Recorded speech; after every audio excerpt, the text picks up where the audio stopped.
I mean, it's always good to win. Chalk it up on the correct side of the scoreboard. I thought it was great to see CeCe Harrison out there throwing today.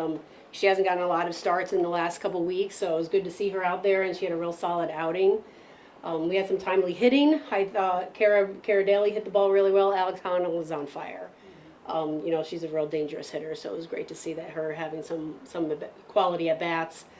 I'd like to see us compete a little bit more. I thought that we threw away some at bats and we had opportunities to end the game a few times, and so I'd like to see us be a little bit more competitive all the way through.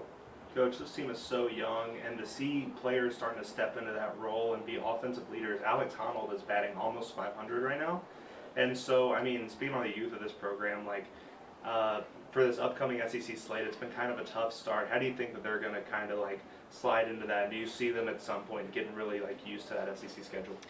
You know, it's not easy. The SEC schedule is just so unbelievably competitive. You know, we're lucky that we have the strength at the top of the lineup with Jenna Laird and Alex Honnold. We got to get more offensive production midway through and just have more competitive at bats. You know, you in the SEC, you might only have one opportunity to be able to capitalize and take advantage of it. And we have to be ready for those moments, and that's where our inexperience shows. You know, sometimes they think if they throw away an at-bat, they might get a second or a third chance, and you don't at this level. So they have to be ready every single time, and that's probably the most frustrating thing as a coach, because they throw away those opportunities thinking that they might get another chance, and you don't always get that second chance. Coach, having these midweek games, just how important is it for your younger players and even just to get you guys back in the right mindset? You know, it's the comfort of playing at home. This, I think, is only our sixth game playing at home. So we don't really have a very good home routine right now. It's been a grind. We've been on the road a lot, and we're headed down the road again this Friday. So it's important for us to get comfortable at home and also for our fans to get to know everybody, because we have so much inexperience in the lineup and they don't really have a familiarity of who's who. Who would you say is so far taking on some leadership roles, especially as we get halfway through the season? You know, it's every game it's someone different. Like, we're really not relying on one person. Jenna and Alex are very quiet leaders. They lead by example. They know the expectations that they have, and we put a lot on them to be able to come through and perform. They're just not very vocal leaders. Our vocal leaders are Frizzell and Crenshaw and Krings. And we need those players to really step up and start to carry the team, because people follow them. We talked a little bit with Sierra back when she was in here about how, you know, through those middle innings where she started to get caught up a little bit, she would talk to Krings. You talked about Krings being a vocal leader. So, I mean, how important is having, like, those pitchers? I mean, they're still a little bit young themselves, but Sierra being worked in with that, like, how important is it to have that support staff there? It's huge, and Krings has done an unbelievable job mentoring Sierra. They work out together, they spin together when they're warming up before games. They're constantly talking in the dugout. So, I mean, that's going to really develop Sierra throughout her entire career.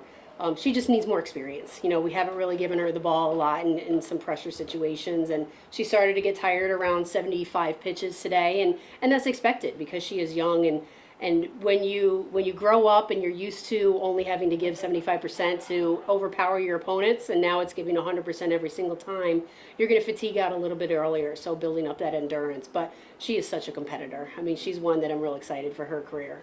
What are you expecting and what are you wanting from Sierra at the back half of the season?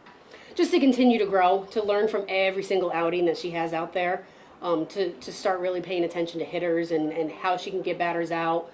You know, and you don't want to be just a thrower. You want to be a pitcher, and then there's an art to pitching, and she's learning that from every outing, and she comes in and she said, what do I need to do in order to be better? And, you know, I've just told her going into here, just try to get the ball to move. Don't worry about anything else. If you miss location, miss at least with movement, and she did a really good job today.